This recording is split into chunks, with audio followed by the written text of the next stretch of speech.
Hello friends, welcome to my accountancy classes. तो friends, आज हम अकाउंट्स के बारे में बात करेंगे। अकाउंट्स होती क्या है और अकाउंट्स हम पढ़ते क्यों। तो सबसे पहले फ्रेंड्स हम बात करेंगे अकाउंट हम करते क्यों हैं। वाई लर्न अकाउंटिंग, हम अकाउंटिंग पढ़ते क्यों हैं। पहला, किसी भी व्यवसाय के में कितना लेन देन हो रहा है इस चीज को रिकॉर्ड करना। दूसरा, प्रॉफिट या लॉस का पता करना।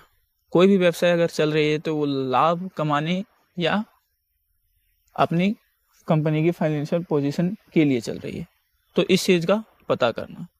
तीसरा, फाइनेंशियल पोजीशन पता करना, जिससे कि हम अपने व्यवसाय को और बढ़ा पाते हैं। और तीसरा, किसी भी फ्रॉड से बचने के लिए हम अकाउंटिंग का यूज करते हैं।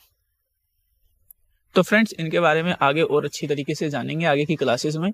फिलहाल अभी इसके बारे में इतना ही हम समझते हैं। आगे बढ़ते हैं अकाउंटिंग की बेसिक चीज़ों के बारे में कि अकाउंटिंग होती क्या है। तो friends, what is accounting, accounting होती क्या है। किताब के अनुसार डेफिनेशंस बताऊं तो accounting is a systematic process in defining, measuring, recording, classifying, summarising, interpreting and communication skill informations. मतलब लेखांकन एक कला और विज्ञान दोनों है। मतलब इसे सीखना भी पड़ता है और इसको नियम के साथ करने पड़ते हैं। यह वित्तीय परिणाम के जानने में सहायक होता है। मान लो आपको, हमारा फाइनेंशियल ईयर शुरू होता है 1 अप्रैल से 31 मार्च तक, तो आपको एक साल में आपने कितना क्या कमाया है इस चीज को ज्ञात करने के लिए ये होता है। तो फ्रेंड्स, डिफिनेशन को थोड़ा और इजीली करते हैं, हम समझते हैं आगे कि होता क्या है। सबसे पहले फ्रेंड्स, हमें सबसे पहले पहचानना पड़ेगा। मान लो हमने सोहन से माल खरीदा, तो हमें सोहन को याद रखना पड़ेगा कि सोहन नाम का लड़का कौन है। तो उसकी क्या होती है कि हम पहचान करते हैं। तो सबसे पहले हमें पहचान करनी पड़ेगी। दूसरा, वर्गीकरण करना कि हमने उससे माल कब खरीदा, कितने टाइम को खरीदा और किस दिन खरीदा, और किससे माल खरीदा, किसको बेचा, इन चीजों का याद रखना। तीसरा होता है रिकॉर्डिंग एंड ट्रांजैक्शंस, वित्तीय लेन देन का लेखाकरण करना।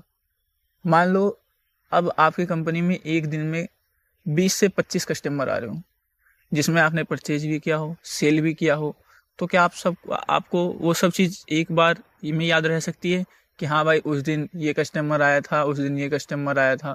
मान लो आपसे किसी ने 10 दिन बाद पूछा कि सोहन क्या माल ले गया, तो वो आप कैसे बताओगे।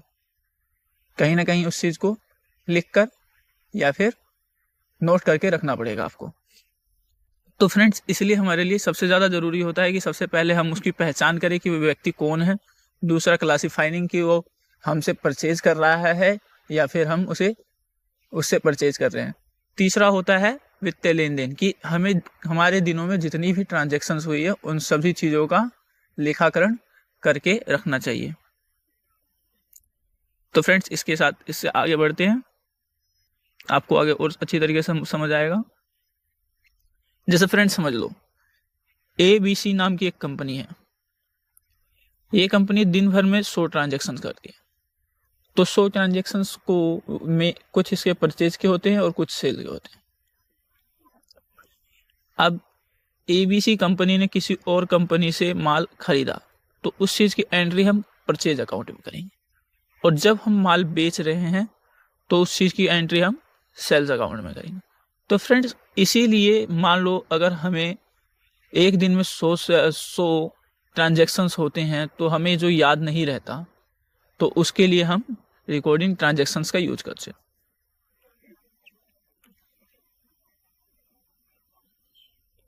रिकॉर्डिंग ट्रांजैक्शंस होती क्या। Accounting recording financial transactions such a sale, purchase and expense and etcetera organise manner.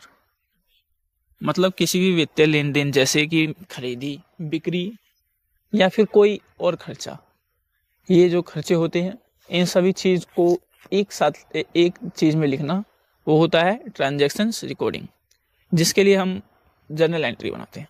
तो ये जर्नल एंट्री मैं आगे चल के समझाऊंगा कि ये कैसे होती है। उसके बाद फ्रेंड्स बात करते हैं क्लासिफाइंग, मतलब कि हाँ हम क्लासिफाइंग कैसे करेंगे। तो फ्रेंड्स मान लो सोहन हमसे माल खरीदता है और मोहन को हम माल बेचते हैं। अब सोहन मोहन 10-10 दिन में कम से कम 3 बार आए हैं, तो उसकी एंट्री हम कैसे करेंगे। अगर हमें नाम नहीं पता रहा कि सोहन हमसे माल खरीदता है या बेचता है, ये हमें पता नहीं रहा, तो हम उसकी एंट्री कैसे करेंगे। सोहन से हम माल खरीदते हैं तो उसकी एंट्री हम परचेज अकाउंट में चढ़ाएंगे, वो हमारा क्रेडिटर्स होता है। और मोहन को हम माल बेचते हैं तो वो हमारा डेब्टर्स होता है।